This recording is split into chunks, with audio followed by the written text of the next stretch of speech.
আমার জীবনে বহুবার এমন হয়েছে, বহুবার এমন এমন বিপদ যে দেয়ালে পিঠ ঠেকে গেছে, এখান থেকে উদ্ধারের কোনো পথ আর চোখের সামনে দেখা যাচ্ছে না। আমি এই আমলটি, এর পাশাপাশি ইস্তেগফারের আমল যেটা দ্বিতীয় নম্বরে বলবো আমি, এই দুটি আমল কন্টিনিউয়াসলি করে গেছি, হরদম প্রতি নিঃশ্বাসে নিঃশ্বাসে, বাস টয়লেটের টাইম বাদে বাকি ফুল টাইম এটা দুরূদ এবং ইস্তেগফার অব্যাহত রাখছি। আল্লাহ তাআলা এমন ভাবে অলৌকিক ভাবে উদ্ধার করেছেন যে আমার কল্পনায়ও আসে না যে এখান থেকে এভাবে হেল্প হতে পারে। ভাইরা আমার অভিজ্ঞতার 2 পয়সার কোনো মূল্য নাই। আমার অভিজ্ঞতা কি আসলো না আসলো এটাতে কিছু আসা যায় নাই। রহমতুল্লিল আলামিন আল্লাহর রাসূল আল্লাহর নবী ওয়াদা করেছেন যে আপনার পেরেশানি দূর হবেই হবে ইনশাআল্লাহ। অতএব দুরূদের আমল বেশি বেশি করবো না ইনশাআল্লাহ।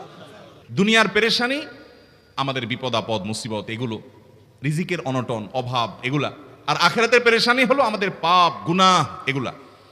কোরআনে কারিমে আল্লাহ রাব্বুল আলামিন সূরা নূহের মধ্যে আল্লাহ নবী নূহ আলাইহিস সালাম তার সম্পর্কে বলছেন, ফাকুলতুস্তাগফিরু রাব্বাকুম ইন্নাহু কানা গাফফারা ইউরসিলিস সামাআ আলাইকুম মিদরারা ওয়া ইউমদিদুকুম বিআমওয়ালিন ওয়া বানিন ওয়া ইয়াজআল লাকুম জান্নাতিন ওয়া ইয়াজআল লাকুম আনহারা। তিনি বলেন, আমি বলেছি আমার জাতিকে তোমরা ইস্তেগফার করো, আল্লাহর কাছে ইস্তেগফারটা করতে থাকো। রুটি রুজি নাই, চাকরি নাই, ইনকাম নাই, ব্যবসা খারাপ যাচ্ছে, পেরেশানি হচ্ছে, ইস্তেগফার ধরো, কি হবে? ইন্নাহু কানা গাফফারা। 1 নম্বর লাভ হলো আল্লাহ মাফ করে দিবেন গুনাহ। ইউরসিলিস সামাআ আলাইকুম মিদরারা, যাতে ফসল ভালো হয়, রিজিক ভালো হয় সে ব্যবস্থা আল্লাহ করবেন। ওয়া ইউমদিদুকুম বিআমওয়ালিন ওয়া বানিন, ছেলে মেয়ে হয় না অথবা ভালো ছেলে মেয়ে নাই, আল্লাহ তাআলা নেক সন্তান দিয়ে তোমাকে শক্তিশালী করবেন, সম্পদ দিয়ে শক্তিশালী করবেন। ওয়াজআল লাকুম জান্নাতিন ওয়াজআল লাকুম আনহারা, আল্লাহ তাআলা প্রসবন দিবেন, ফসল দিবেন, বরকত দিবেন রুজিতে। কিসের মাধ্যমে? ইস্তেগফার। কিসের মাধ্যমে ভাই? ইস্তেগফার। আহা, ইস্তেগফারের আমল আমাদের দেশে মানুষ আমরা জানি না ভাই। এটাও আরবদেরকে আমি দেখেছি সারাক্ষণ তারা অবসর সময়গুলোতে ইস্তেগফার করতে থাকে, আস্তাগফিরুল্লাহ ওয়া আতুবু ইলাইহি, আস্তাগফিরুল্লাহ আস্তাগফিরুল্লাহ। মানে কি? আল্লাহর কাছে আমি ক্ষমা প্রার্থনা করি, আল্লাহর কাছে আমি মাপ চাই, আল্লাহর কাছে আমি তওবা করি, আল্লাহর দিকে আমি ধাবিত হই, আল্লাহর কাছে আমি ফিরে যাই, আস্তাগফিরুল্লাহ আস্তাগফিরুল্লাহ। আপনি বসে আছেন নিরিবিলি, ভাইরা আমার, এখন আর নিরিবিলি বলতে কোনো সময় নাই, এখন আর ফ্রি টাইম নাই, এখন আর আমাদের অবসর টাইম নাই। আস্তাগফিরুল্লাহ কখন বলবো? মোবাইল টিপতে টিপতে টিপতে টিপতে, ফেসবুকে নোটিফিকেশন দেখতে দেখতে দেখতে, লাইক কমেন্ট গুনতে গুনতে আমাদের এখন কোনো ফুরসত নাই। বাহিরে তো নাই, টয়লেটে গেলেও তখন আমাদের ব্যস্ততা মোবাইল নিয়ে, ফেসবুক নিয়ে, ঘুমাইতে গেলেও আমাদের ব্যস্ততা। ও ভাই আমার, অথচ আমার হায়াত শেষ হয়ে যাচ্ছে, আমল নামার শূন্য খালি, ফেসবুক টিপাটিপিতে পরিপূর্ণ। আল্লাহর কাছে কি নিয়ে যাবেন? ইস্তেগফার করবেন তো ইনশাআল্লাহ। 6টা দোয়া এবং জিকির আছে, যেই দোয়া জিকিরগুলো কোরআন হাদিসে বর্ণিত সকল দোয়া জিকিরের খোলাসা, সারমর্ম এবং নির্যাস। এই 6টাকে যদি কোনো মুসলমান নিয়মিত আঁকড়ে ধরে, তাহলে কোরআন এবং হাদিসের যত দোয়া এবং জিকির আছে কেমন যেন তার নির্যাসটা নিয়মিত সে আমল করলো। বলবো সেগুলা? এই 6টা দোয়া এবং জিকিরের মধ্যে সর্বপ্রথম হলো নবী করিম সাল্লাল্লাহু আলাইহি সাল্লামের প্রতি দুরূদ প্রেরণ করা। নবীজি সাল্লাল্লাহু আলাইহি সাল্লামের প্রতি দুরূদ প্রেরণ করার আমল এরকম আমল, আপনি যদি সারা দিনে শুধুমাত্র নবীজির প্রতি দুরূদ প্রেরণ করার আমলটাই জিকির হিসাবে সবচেয়ে বেশি করেন, দোয়া হিসাবে যদি এটাই আপনি সারাদিন করতে থাকেন, তো আপনার জন্য যথেষ্ট হবে। আল্লাহর কাছে আর কিছু না চাইলেও চলবে, আর কিছু না চাইলেও চলবে। দুরূদ মানে হলো নবীজির জন্য দোয়া করা। ভাই, আল্লাহ তার হাবিবকে রহম করবেন, আপনার আমার দোয়ার দিকে আল্লাহর তাকানোর কোনো ঠেকা আছে? নবীজি কি আমাদের দোয়ার কোনো মুখাপেক্ষী? কিন্তু আমরা তার জন্য দোয়া করলে ওই চান্সে আল্লাহ তাআলা আমাদের প্রতি অনুগ্রহ করবেন। একবার না, আপনি নবীজির প্রতি একবার রহমতের দোয়া করবেন, একবার দুরূদ পাঠ করবেন, মান সাল্লা আলাইয়া মাররাতান সাল্লাল্লাহু আলাইহি আশরা। নবীজি সাল্লাল্লাহু আলাইহি সাল্লাম বলেছেন, একবার আমার জন্য তোমরা দোয়া করলে, আমার প্রতি দুরূদ পাঠ করলে, আল্লাহ তাআলা তোমাদের জীবনে 10 বার 10 জায়গায় 10 টাইমস তোমাদের উপর আল্লাহ তাআলা অনুগ্রহ করবেন। আপনি টেরও পাবেন না কত জায়গায় আল্লাহ অনুগ্রহ করেছেন, আল্লাহ বাঁচাই দিয়েছেন, একটুর জন্য শেষ হয়ে যান নাই। ওই যে দুরূদ পড়ছেন, আল্লাহ তাআলা রক্ষা করছে, আপনি খবরও নাই। আল্লাহ তাআলা আপনার প্রতি বিশাল একটা দান করছে, আপনি লক্ষ্য করেন নাই। ওই যে দুরূদ পড়ছেন একবার 10 রহমত হবে, এভাবে যত দুরূদ পড়বে সে তত রহমত এবং অনুগ্রহ পাবে। এক সাহাবী বলেছেন, ইয়া রাসূলুল্লাহ, আমি আমার দোয়ার কত অংশ আপনার জন্য রিজার্ভ রাখবো? আমি তো আল্লাহর কাছে অনেক কিছু চাইবো, অনেক কিছু নিবেদন করব, আপনার জন্য যেন আল্লাহ রহমত নাজিল করে, এটাই হলো দুরূদ। এই দুরূদটা আমি কি পরিমাণ রাখবো?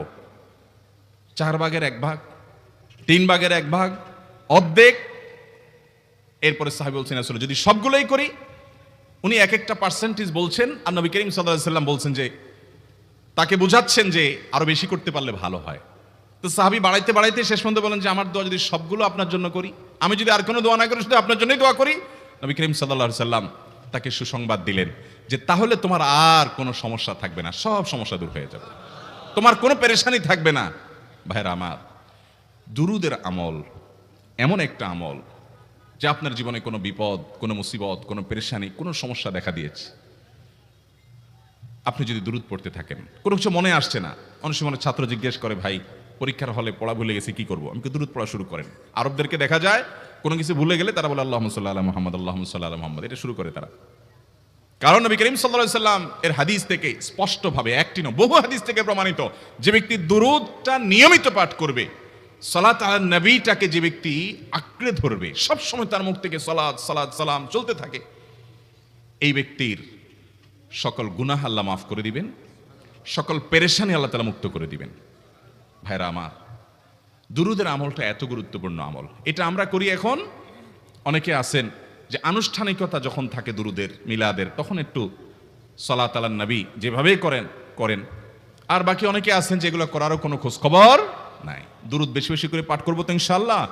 সবচেয়ে শ্রেষ্ঠ দুরুদ, সবচেয়ে উত্তম দুরুদ হলো দুরুদ ইব্রাহিম, যেটা নামাজে পড়েন। আর সবচেয়ে সংক্ষিপ্ত দুরুদ হলো সাল্লাল্লাহু আলাইহি ওয়াসাল্লাম। এছাড়া নবীজির প্রতি দোয়ামূলক যে কোনো দুরুদই আল্লাহর কাছে গ্রহণযোগ্য হতে পারে, যদি দুরুদের অর্থের মধ্যে, কথামালার মধ্যে খারাপ কিছু না থাকে। দুরুদের নামে অনেকগুলো দুরুদ প্রচলিত আছে বিভিন্ন বই পুস্তকে, অমুক দুরুদ পড়লে অমুক এত নেকি হয়, বা অমুক দুরুদ পড়লে এতবার পড়লে ওই বিপদ দূর হয়। এগুলো কোনো হাদিস নির্দেশিত না, এগুলো হয়তো কারো তাজরিবা, অভিজ্ঞতা নির্ভর। কিন্তু হাদিস নির্দেশিত দুরুদ হলো দুরুদ ইব্রাহিম, আর সবচেয়ে সংক্ষিপ্ত দুরুদ হলো সাল্লাল্লাহু আলাইহি সাল্লাম। অর্থের ভিতরে যদি খারাপ কিছু, শিরকের কিছু না থাকে, নবীকে আবার আল্লাহর পর্যায়ে পৌঁছানোর মতো গুমরাহি যদি না থাকে দুরুদের অর্থের মধ্যে, তাহলে যে কোনো দুরুদই আপনি আল্লাহর কাছে পেশ করতে পারেন।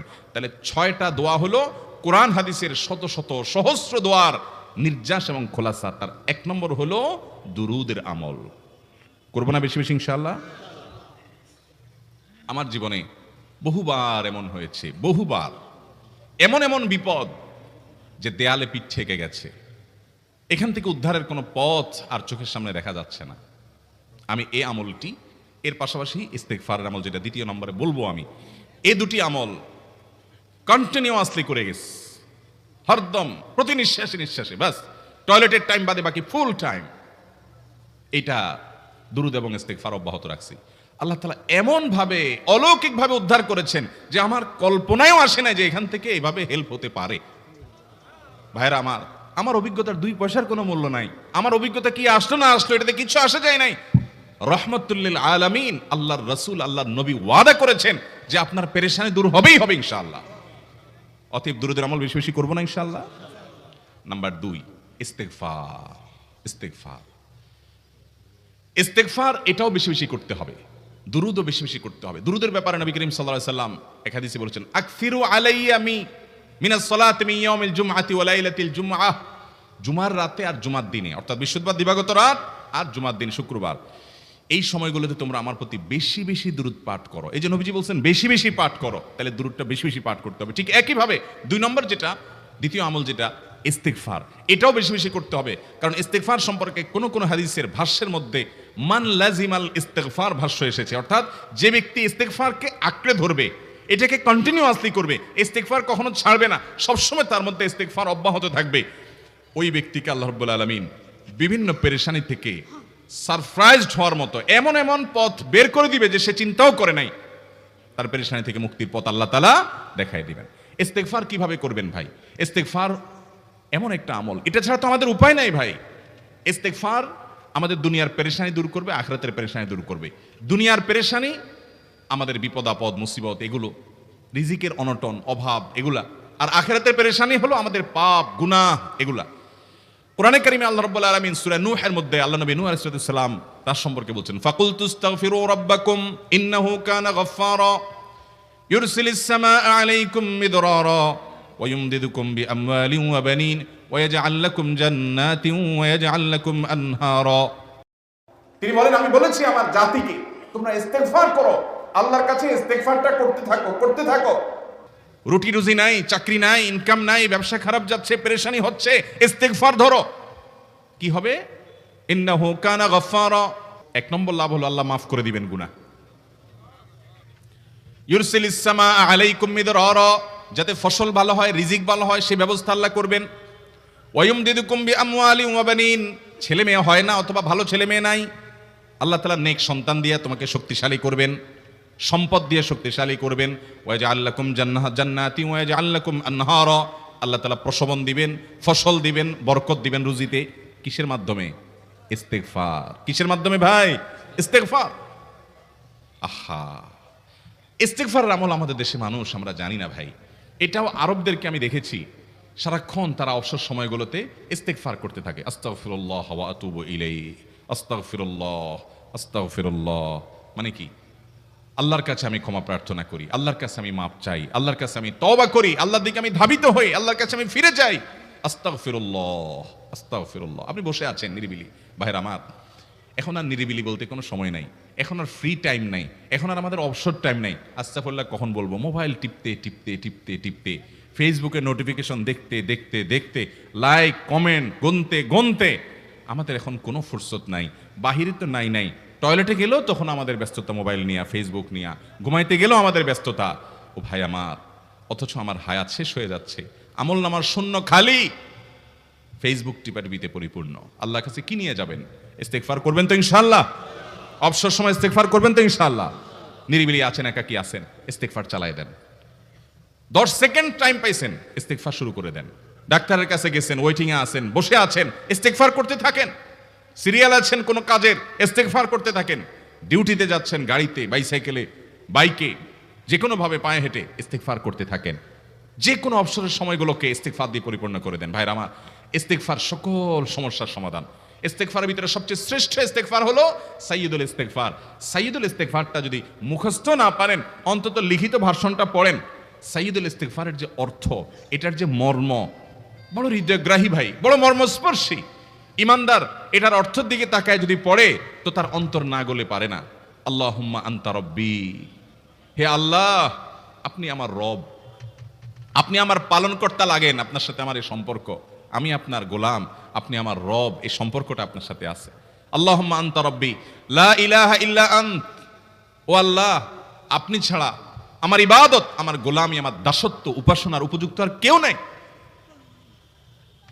আল্লাহুম্মা আনতা রব্বি লা ইলাহা ইল্লা আন্ত খালাকতানি, আপনি আমাকে সৃষ্টি করেছেন, ওয়া আনা আবদুক, আল্লাহ আমি আপনার গোলাম। দেখেন কিভাবে আল্লাহর সাথে সম্পর্কটার কথা বলা হচ্ছে মহব্বতের সাথে। খালাকতানি ওয়া আনা আবদুক, আল্লাহ আপনি আমাকে সৃষ্টি করেছেন আর আমি আপনার গোলাম।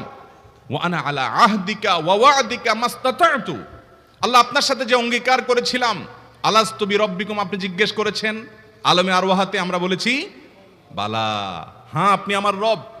আপনাকে রব হিসাবে স্বীকৃতি দিয়ে আপনার গোলামি করার যে অঙ্গীকার আমরা করেছি, কালিমাতুশ শাহাদা যে আমরা পাঠ করেছি, এই যে আপনার সাথে কৃত অঙ্গীকার, রব হিসাবে স্বীকৃতি দেওয়ার পর, গোলাম হিসাবে মেনে নেওয়ার পর, আমি আপনার যে গোলামি করার কথা ছিল, ওয়া আনা আলা আহদিকা ওয়া ওয়া'দিকা মাস্তাতা'তু, যতটুকু পারছি আমি সে ওয়াদার উপরে থাকার চেষ্টা করছি আল্লাহ।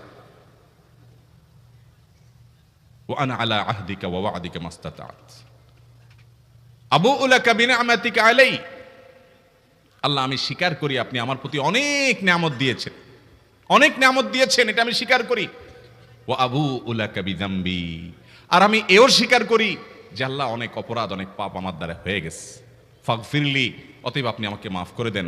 ফাইন্নাহু লা ইয়াগফিরুয যুনুবা ইল্লা আনতা, কারণ আপনি ছাড়া আর কেউ গুনাহ ক্ষমা করতে পারবে। ভাইরা আমার, অর্থের দিকে লক্ষ্য করে করে, মর্মটা বুঝে বুঝে একটু সাইয়্যিদুল ইস্তেগফার পড়েন, লেখা দেখে দেখে পড়েন, ইউটিউব থেকে দেখে দেখে পড়েন, কিন্তু পড়েন। আল্লাহুম্মা আনতা রাব্বি লা ইলাহা ইল্লা আন্ত খালাকতানি ওয়া আনা আবদুক ওয়া আনা আলা আহদিকা ওয়া ওয়া'দিকা মাস্তাতা'তু আউযু বিকা মিন শাররি আবুউ লাকা বিনি'মাতিকা আলাইয়া ওয়া আবু লাকা বিযামবি ফাগফিরলি ফাইন্নাহু লা ইয়াগফিরুদ দুনুবা ইল্লা আনতা। এটা হলো বড় ইস্তেগফার। এত বড় ইস্তেগফার পড়তে পারেন না, কোনো পেরেশানি নাই, কোনো অসুবিধা নাই। সবচেয়ে ছোট ইস্তেগফার হলো আস্তাগফিরুল্লাহ, আস্তাগফিরুল্লাহ, আস্তাগফিরুল্লাহ। আল্লাহ আপনার কাছে ক্ষমা চাই, কত ভুল হয়ে যায়, কত অন্যায় হয়ে যায়। ভাইরা আমার, এটা হলো রিমুভার। ভুল করে কিছু লিখছেন, রিমুভ করে ফেলছেন, শেষ হয়ে গেছে।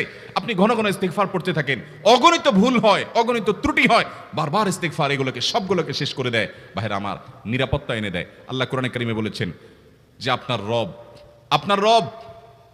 আপনার কওমের প্রতি আযাব নাজিল করবেন না যদি আপনি থাকেন। আর যদি তারা ইস্তেগফারে রত রাখে তাহলে গণ আযাব আল্লাহর পক্ষ থেকে আসবে। অতএব ভাইরা আমার, ইস্তেগফার বেশি বেশি করতে হবে। 6টা আমল, 6টা জিকির, দোয়া হলো শত শত হাজার দোয়া এবং জিকিরের সান্নিধ্যাসের। দ্বিতীয়টা হলো ইস্তেগফার। চেষ্টা করব না ইনশাআল্লাহ ইস্তেগফার করার, চলতে ফিরতে আস্তাগফিরুল্লাহ ওয়া আতুবু ইলাইহি, অথবা শুধু আস্তাগফিরুল্লাহ। আরেকটা ইস্তেগফার হাদিসে বর্ণিত, আস্তাগফিরুল্লাহ আল্লাযী লা ইলাহা ইল্লা হুয়াল হাইয়ুল কাইয়্যুম ওয়া আতুবু ইলাইহি ওয়া লা হাওলা ওয়া লা কুওয়াতা ইল্লা বিল্লাহ। এটাও ইস্তেগফার। তাহলে একটা বড় ইস্তেগফার, একটা মিডিয়াম, একটা ছোট, যার যেটা সুবিধা হয় এটা পড়েন। বড়টা হলো সাইয়্যিদুল ইস্তেগফার, সবচেয়ে শ্রেষ্ঠ ইস্তেগফার যেটা হাদিসে বর্ণিত হয়েছে। সাইয়্যিদুল ইস্তেগফার নবীজি সকাল সন্ধ্যা পাঠ করতেন, বিভিন্ন সময় পাঠ করতেন, রাতে পাঠ করার কথা বলতেন। সাইয়্যিদুল ইস্তেগফার পাঠ করলে আল্লাহ রাব্বুল আলামিন ওই দিনে, ওই রাতে, ওই ব্যক্তি মারা গেলে তার সব গুনাহ খাতা মাফ করে তাকে জান্নাত দিবেন ইনশাআল্লাহ। অতএব ভাইরা আমার, সাইয়্যিদুল ইস্তেগফার সবচেয়ে বড়, আস্তাগফিরুল্লাহ আল্লাযী লা ইলাহা ইল্লা হুয়াল হাইয়ুল কাইয়্যুম ওয়া আতুবু ইলাইহি ওয়া লা হাওলা ওয়া লা কুওয়াতা ইল্লা বিল্লাহ। এটা হলো মাঝারি ধরনের। আর সবচেয়ে ছোট ইস্তেগফার হলো আস্তাগফিরুল্লাহ ওয়া আতুবু ইলাইহি। তাহলে 6 আমলের কয়টা গেল? 2টা। প্রথমটা হলো দুরুদ, আর দ্বিতীয়টা হলো ইস্তেগফার। নাম্বার 3, এটা আমাদের বেশিরভাগ মানুষ জীবনে হয়তো শুনেনও নাই, অনেকে হয়তো শুনছেন, আমল করা হয় না। খুব সীমিত সংখ্যক আল্লাহর বান্দার আমলের তৌফিক হয়। সেটা হলো ইয়া যাল জালালি ওয়াল ইকরাম। এটা একটা জিকির, আল্লাহ তাআলাকে ডাকা, আহ্বান করা, এটাই জিকির। ইয়া যাল জালালি ওয়াল ইকরাম। নবী করিম সাল্লাল্লাহু আলাইহি সাল্লাম বলেছেন, আলিযু বিয়া যাল জালালি ওয়াল ইকরাম। তোমরা ইয়া যাল জালালি ওয়াল ইকরাম এটাকে আঁকড়ে ধরো, এটাকে নিয়মিত করো, বেশি বেশি করে বলতে থাকো এটাকে সব সময় এটাকে মুদাওয়ামাতের সাথে কন্টিনিউয়াসলি এটা বলতে থাকো, ইয়া যাল জালালি ওয়াল ইকরাম।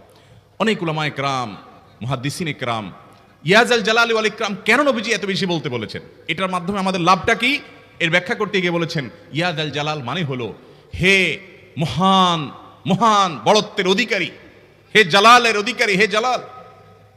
ওয়াল ইকরাম, হে দানশীল। তাহলে প্রথম বাক্যে আল্লাহর বড়ত্বের কথা স্বীকৃতি দিয়ে প্রশংসা করা হয়, আর দ্বিতীয় বাক্যে হে দানশীল বলে আল্লাহ তাআলার কাছ থেকে চাওয়া হয় যে আপনি যেহেতু দানশীল এবং আপনি যদি মহান, অতএব আপনি আমাকে দান করেন। এটা ডাকলেই, আল্লাহকে এই বলে ডাকলেই চাওয়া হয়ে যায়। এই জন্য বেশি বেশি করে ইয়া যাল জালালি ওয়াল ইকরাম পড়তে হবে। অনেকে হয়তো নতুন শুনেছেন, আজকে থেকে শুরু করে দিবেন। ইয়া যাল জালালি, সকাল বিকাল মনে থাকে না তো লিখে লিখে ওয়ালে টাঙ্গায় দেন। বাসা বাড়িতে এমন জায়গায় লিখে রাখেন তাকাইলে নজরে পড়ে, কারণ মোবাইলে আমাদেরকে সবকিছু ভুলাই দেয়, দুনিয়ার ব্যস্ততা সব ভুলাই দেয়। এই জন্য বেশি বেশি ইয়া যাল জালালি ওয়াল ইকরাম পড়বো। 3টা হয়ে গেল। নাম্বার 4 নম্বর যে দোয়া এবং জিকির করতে নবী করিম সাল্লাল্লাহু আলাইহি সাল্লাম সব সময় আমাদেরকে উৎসাহ দিয়েছেন, অনুপ্রেরণা দিয়েছেন। এবং ইবনে সাদি রাহিমাহুল্লাহ তিনি 6টা নির্যাস দোয়া এবং জিকির যে বলেছেন তার 4 নম্বর হলো লা হাওলা ওয়ালা কুওয়াতা ইল্লা বিল্লাহ। লা হাওলা ওয়ালা কুওয়াতা ইল্লা বিল্লাহ। লা হাওলা ওয়ালা কুওয়াতা ইল্লা বিল্লাহ, এটা হলো সারেন্ডার করা, আল্লাহর কাছে সারেন্ডার করা, আত্মসমর্পণ করা। মানে আল্লাহ ছাড়া কোনো ভালো কাজ করার ক্ষমতা কারণ নাই, করার তৌফিক দেওয়ার ক্ষমতা কারণ নাই, আর পাপ থেকে বাঁচানোরও ক্ষমতা কারণ নাই। এই জন্য আমি কেমন যেন আল্লাহর কাছে সারেন্ডার করছেন, লা হাওলা ওয়ালা কুওয়াতা ইল্লা বিল্লাহ। কোন অবস্থা, কোন সামর্থ্য এগুলো কারোর কাছে নাই, শুধুমাত্র কার কাছে আছে? আল্লাহর কাছে আছে। এই অর্থ বুঝে আপনি লা হাওলা ওয়ালা কুওয়াতা ইল্লা বিল্লাহ বেশি বেশি পাঠ করবেন। নবী করিম সাল্লাল্লাহু আলাইহি সাল্লাম বলেছেন, তোমাদেরকে কি আমি জান্নাতের একটা ভান্ডারের খবর দিব, যেটা জান্নাতের ভান্ডার, সওয়াব টব না, সাধারণ অল্প স্বল্প সওয়াব না, পুরো জান্নাতের ভান্ডারের সন্ধান দিয়ে দিব। সাহাবা ইকরাম তো চাইতেনই সেটা। নবীজি সাল্লাল্লাহু আলাইহি সাল্লাম তখন বলেছেন যে লা হাওলা ওয়ালা কুওয়াতা ইল্লা বিল্লাহ, এটা হলো কানজুম মিন কুনুজিল জান্নাহ, জান্নাতের ভান্ডার সমূহের মধ্যে থেকে একটা বড় ভান্ডার হলো লা হাওলা ওয়ালা কুওয়াতা ইল্লা বিল্লাহ। অতএব এই আমলটাও বেশি বেশি করবেন। 4 নম্বর আমল হয়ে গেল। দুরুদের আমল 1, ইস্তেগফার আমল 2, ইয়া জাল জালালি ওয়াল ইকরাম 3, লা হাওলা ওয়ালা কুওয়াতা ইল্লা বিল্লাহ কয়টা হলো? 4। 5 নম্বর আমল হলো দোয়া ইউনুস। দোয়া ইউনুস জানা আছে তো? লা ইলাহা ইল্লা আনতা সুবহানাকা ইন্নী কুনতু মিনাজ জালিমিন। ভাইরা আমার, অর্থের দিকে তাকায়া মাঝে মধ্যে মোবাইল টোবাইল সব ফালায় রেখে একটু আল্লাহর সাথে কথা বলবেন, আল্লাহর সাথে একটু কানেক্টেড হওয়ার চেষ্টা করবেন, আল্লাহর সাথে একটু সংযুক্ত হওয়ার চেষ্টা করবেন। ডিসকানেক্টেড তো পুরো লাইফটা কাটাই দিলেন, একটু কানেক্টেড হওয়ার চেষ্টা করেন। প্রতিদিন কিছু সময় বসে একটু জিকির করেন, চলতে ফিরতে একটু আল্লাহকে সময় দেন। আপনি উপকৃত হবেন, আপনার কল্ব জিন্দা হবে, আমল নামা সওয়াবে পরিপূর্ণ হবে। লা ইলাহা ইল্লা আনতা সুবহানাক ইন্নী কুনতু মিনাজ জালিমিন। অর্থের দিকে তাকান, কত মর্মস্পর্শী। লা ইলাহা ইল্লা আনতা, আল্লাহ আপনি ছাড়া কোনো সত্যিকারের মাহবুদ নাই, উপাস্য নাই। সুবহানাক, আপনি পবিত্র, আমি আপনার পবিত্রতা জ্ঞাপন করছি। ইন্নী কুনতু মিনাজ জালিমিন, তবে আমি সেই সব মানুষদের অন্তর্ভুক্ত যারা নিজের প্রতি নিজে জুলুম করেছে, অবিচার করেছে, অন্যায় করে আমার নিজের পায়ে নিজে কুড়াল মেরেছি বহু। অতএব আপনি আমাদের প্রতি রহম করেন। এই দোয়া পাঠ করে আপনারা সবাই জানেন আল্লাহর একজন নবী, তিনি জীবনের সবচেয়ে কঠিন পরিস্থিতির মুখোমুখি হয়ে এমন বিপদে পড়েছেন যে বিপদ থেকে উদ্ধারের কোনো পথ ছিল না। দুনিয়াবি সকল সিস্টেম বলবে যে সমুদ্রে নিক্ষেপিত হয়ে বিশাল বড় সমুদ্রের প্রাণী মাছের পেটে চলে গেলে সে মানুষ আবার বাঁচে কিভাবে? মুহূর্তের ভিতরে তো মারা যাবে অক্সিজেনের অভাবে। এটাই দুনিয়ার সিস্টেম বলে। আল্লাহ তাআলা অলৌকিকভাবে, লৌকিক সিস্টেমের ঊর্ধ্বে রেখে আল্লাহ তাআলা তাকে এই বাক্য পাঠ করার কারণে এর মাধ্যমে আল্লাহ তাকে মুক্তি দান করেছেন। এবং আল্লাহ তাআলা এই ঘটনা কোরআনে উল্লেখ করার পর একটা সুসংবাদ বলছেন আমাদের সবার জন্য, বিরাট বড় আনন্দের সংবাদ। আল্লাহ বলেছেন ওয়াকাযালিকা নুনজিল মুমিনিন। এই বাক্য পাঠ করার পর ইউনুস আলাইহিস সালামকে শুধু রক্ষা করেছেন আল্লাহ তাই নয়, আল্লাহ বলেছেন একইভাবে তাকে যেরকম রক্ষা করেছি, এই বাক্য যদি কেউ পড়ার মতো পড়ে, হক আদায় করে পড়ে, মনের গভীর থেকে পড়ে, মর্ম উপলব্ধি করে পড়ে, নিয়মিত পড়ে, ওয়াকাযালিকা নুনজিল মুমিনিন, ঈমানদারদেরকে আমি রক্ষা করে দেব এইভাবে। আরো শুনবেন, আমাদের প্রিয় নবী সাল্লাল্লাহু আলাইহি ওয়াসাল্লাম বলেছেন, তোমরা আমার ভাই ইউনুস ইবনে মাত্তা যে দোয়া করেছে ওই দোয়াটাকে তোমরা আঁকড়ে ধরবা, যে কোনো বিপদে আপদে মুসিবতে আল্লাহর কাছে চাইবা। ভাইরা আমার, আমরা বিপদ আপদে পড়লে হুজুরদের কাছে চলে যাই দোয়ার জন্য, অনেকে মাজারে চলে যায়, সেখানে মানত করে, টাকা পয়সা দেয় বিপদ উদ্ধার করার জন্য। কপাল পোড়া জানে না ও কার গোলাম, ও আরশে আজিমের মালিকের গোলাম, তার সাথে ডাইরেক্ট কানেক্টেড হওয়ার সুযোগ আছে, শুধু ইউজ করলেই হয়, সুইচ দিলেই হয়। কপাল পোড়া জানে না, ডানে বামে গিয়ে নিজের আমল বরবাদ করে, ঈমান বরবাদ করে, তাওহীদ নষ্ট করে। ভাইরা আমার, তাহলে যে কোনো সমস্যা ফিল করি অথবা স্বাভাবিক অবস্থাতে দোয়া ইউনুস পাঠ করব, লা ইলাহা ইল্লা আনতা সুবহানাকা ইন্নী কুনতু মিনাজ জালিমিন। ভাইরা আমার, দুনিয়ার মানুষের কাছে আপনি অপরাধী এটা বললে খারাপ লাগে। আপনি একটা অফিসে চাকরি করেন, দুর্নীতি করে চুরি করে ধরা পড়ছেন, বসের কাছে যে মাপ চাইছেন, স্যার ভুল হয়ে গেছে, আর কখনো করব না, লোভে পড়ে করে ফেলছি, বিপদে পড়ছিলাম, টাকা টানছিল স্যার, আর কোনোদিন করব না, মাফ করে দেন স্যার, চাকরিটা রাখেন স্যার। আপনি মাপ চাইলেন, লজ্জিত হলেন, চোখের পানি ফেললেন, পাও ধরে মাপ চাইলেন, ছোট হলেন। এই ছোট হওয়ার পরে আপনার চাকরি যদি টিকেও যায়, বস যদি আপনাকে মাফ করেও দেন, তারপরেও কি আপনার কাছে ভালো লাগবে? না এত বড় একটা অঘটন ঘটলো, ছোট হলেন, সবার সামনে লজ্জিত হলেন, অনুতপ্ত হলেন, ধরা পড়লেন, মাপ চাইতে হলো, এই জন্য আপনার খারাপ লাগবে না? কিরকম খারাপ লাগবে? এত খারাপ লাগে অনেকে সহ্য করতে পারে না, গুনাহের দিকে চলে যায়, আত্মহত্যা পর্যন্ত করে ফেলে, এই বেইজ্জতি সহ্য করতে পারে না। ঠিক না ভাই? ঠিক। মানুষের কাছে মাপ চাইলে, মানুষের কাছে ছোট হলে মানুষের কষ্ট হয়। অদ্ভুত। আরশে আজিমের মালিকের কাছে সেজদায় পড়ে চোখের পানি ফেলে যদি স্বীকার করেন, ও মালিক, নামাজ পড়ি নাই, বড় জুলুম করেছি, কাবিরা গুনাহ করেছি, ও মালিক, হারাম জিনিস দেখে ফেলেছি, খারাপ জিনিস শুনে ফেলেছি, পাপ করেছি, অপরাধ করেছি মালিক, জাহান্নামের যে বিবরণ হাদিসে আসছে এটা সহ্য করার ক্ষমতা আমার নাই, আপনি আমাকে মাফ করে দেন। এইভাবে যদি আল্লাহর কাছে একটু চোখের পানি ফেলে দোয়া করেন, একটু দোয়া করে দেখেন, আল্লাহর শপথ করে বলছি, আপনার জীবনে সবচেয়ে আনন্দের মুহূর্ত হবে তখন যেদিন এরকম দোয়া করতে পেরেছেন, চোখের পানি ফেলতে পেরেছেন। দুনিয়ার মানুষের কাছে ছোট হলে মানুষের মনটা সংকীর্ণ হয়, ছোট হয়, মানুষ অপমান বোধ করে, খারাপ লাগে। মালিকের কাছে যদি কেউ মাপ চায়, চোখের পানি ফেলে, ইস্তেগফার করে, ছোট হয়, তাহলে তার অন্তরে আরো আনন্দ অনুভব হয়। সালহাতু সঙ্গে বুদি দিল খরাশ, আজমোদে এক জামানা খাকে বাস। পাথর হয়ে বহুকাল ছিলে ভাই, কিছু কালের জন্য একটু মাটি হওয়া আসো, একটু মাটি হয়ে দেখো।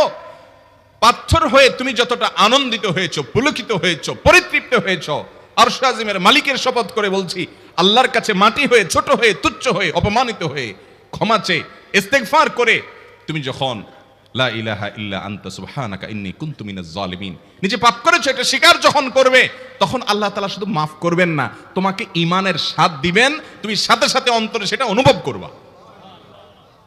ভাইরা আমার, আল্লাহর দিকে ধাবিত হব তো ইনশাআল্লাহ? গুনাহের, পাপের, অপরাধের পথ ছেড়ে আসবো তো ইনশাআল্লাহ? লা ইলাহা ইল্লা আনতা সুবহানাকা ইন্নী কুনতু মিনাজ জালিমিন। কোরআন হাদিসের নির্যাসের 5 নম্বর আমল দোয়া ইউনুস।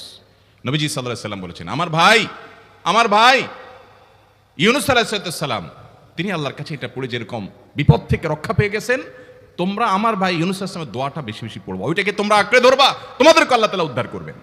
আল্লাহ কোরআনে ওয়াদা করেছেন, ওয়াকাযালিকা নুনজিল মুমিনিন, এভাবে আমি ইমানদারদেরকে রক্ষা করব।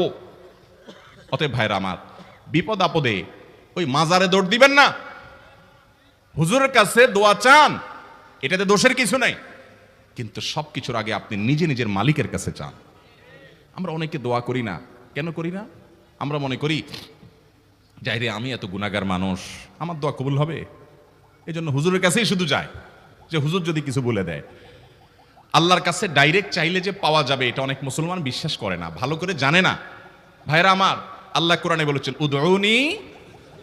উদউনি আস্তাজিব লাকুম, তোমরা আমার কাছে দোয়া করো, আমি কবুল করব, ওয়াদা করেছেন আল্লাহ তাআলা। আমার রব কি ওয়াদার খেলাফ করে?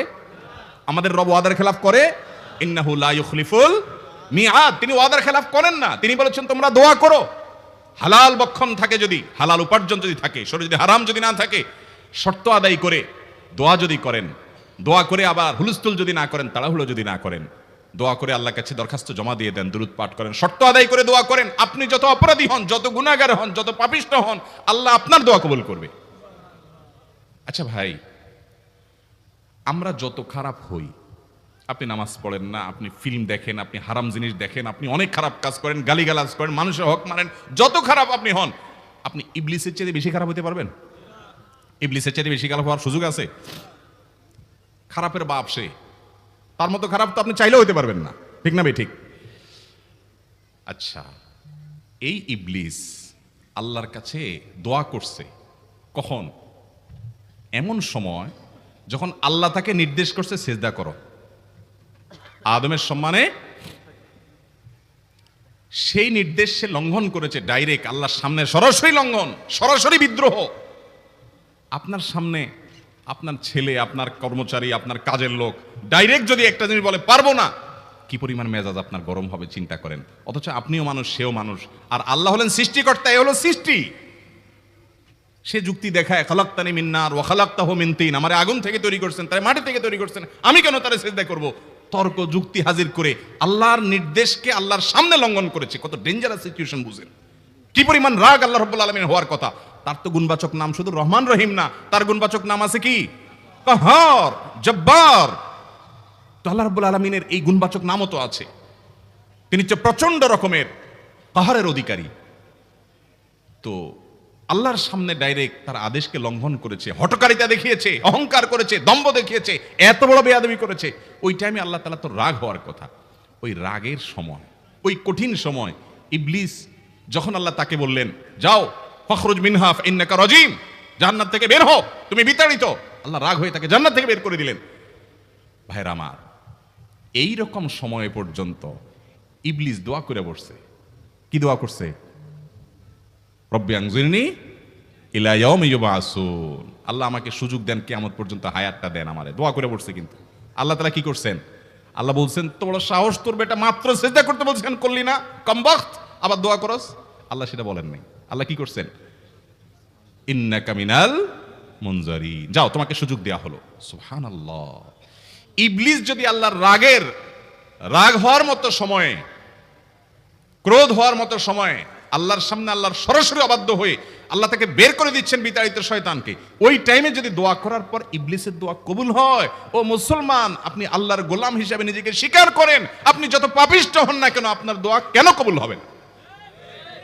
আল্লাহর কাছে দোয়া করবো না ইনশাআল্লাহ? ইবলিসই আমাদেরকে বুঝায়, ফুসলায়, তুই কোন মুখে দোয়া করবি আল্লাহর কাছে? তোর নামাজের ঠিক নাই, তোর ইবাদতের ঠিক নাই, এত আকাম কুকাম করস ফেসবুকে ইউটিউবে, তোর মতো 2 নম্বর একটা মানুষ, কোন মুখে আল্লাহর কাছে দোয়া করবি? থাক, দোয়া করিস না, আমি কেমনে এই মুখ নিয়ে দোয়া করবি? এটা যখন আপনার মনের ভিতরে আসে তখন বুঝবেন যে মিস্টার ইবলিস অ্যাক্টিভ হয়ে গেছে আপনার শরীরে। কথা কি বুঝাতে পারছি? আল্লাহর কাছে দোয়া করবেন তো ইনশাআল্লাহ? এই 6টা দোয়া জিকিরের 5 নম্বর দোয়া ইউনুস, অর্থ সহকারে বুঝে বুঝে আল্লাহর কাছে চাইবেন এবং দোয়া করবেন। 6 নম্বর হলো সুবহানাল্লাহ, আলহামদুলিল্লাহ, লা ইলাহা ইল্লাল্লাহ, আল্লাহু আকবার। এই বাক্যগুলো দেখবেন ঘুরে ফিরে নবী করিম সাল্লাল্লাহু আলাইহি ওয়াসাল্লাম সারাদিন পড়তেন। 5 ওয়াক্ত নামাজের পরে 33 বার দেখবেন। আবার দেখবেন সকাল সন্ধ্যায় সুবহানাল্লাহি ওয়া বিহামদিহি 100 বার, সুবহানাল্লাহি ওয়া আলহামদুলিল্লাহি আল্লাহু আকবার 100 বার। আবার এগুলো মাঝে মধ্যে 10 বার, রাতের শোয়ার সময় 33, 34 বার। বিভিন্ন সময় দেখবেন ঘুরে ফিরে এই সুবহানাল্লাহ, আলহামদুলিল্লাহ, লা ইলাহা ইল্লাল্লাহ, আল্লাহু আকবার, এগুলো একটা মিজানের পাল্লাকে পরিপূর্ণ করে দেয়। কোনোটা আসমান এবং জমিনের মধ্যবর্তী জায়গায় সওয়াব দিয়ে পরিপূর্ণ করে দেয়। এত বেশি ফজিলতপূর্ণ জিকির। এই জন্য পুরো কোরআন হাদিসের দোয়া এবং জিকিরের নির্যাসের শেষ এবং 6 নম্বর হলো বেশি বেশি করে দিন রাত 24 ঘন্টা যখন সুযোগ পাবেন, যেখানে যেখানে হাদিসে যে সংখ্যা বলা আছে ওটাতে করবেনই, ওর বাইরেও বেশি বেশি করে সুবহানাল্লাহ, আলহামদুলিল্লাহ, ওয়া লা ইলাহা ইল্লাল্লাহ, আল্লাহু আকবার বেশি বেশি করব না ইনশাআল্লাহ? আবারও বলছি, পুরো কোরআন হাদিসের দোয়া এবং জিকিরের নির্যাস 6টির একটি হলো, এটি ইবনে সাঈদী রাহিমাহুল্লাহর গবেষণা, তার গবেষণার আলোকে তিনি এটা পেশ করেছেন। এটি আবার কোনো হাদিস থেকে নির্যাস বের করে দেওয়া হয়েছে সে নয়, এটা একজন মুফাসসিরের গবেষণা। তিনি বলেছেন কোরআন হাদিসে যত দোয়া বলা হয়েছে সবগুলোর মর্ম কথা এর মধ্যে চলে আসে। তাছাড়া নবী সাল্লাল্লাহু আলাইহি ওয়াসাল্লাম এবং কোরআনে এইগুলাকে বেশি বেশি করতে বলেছেন।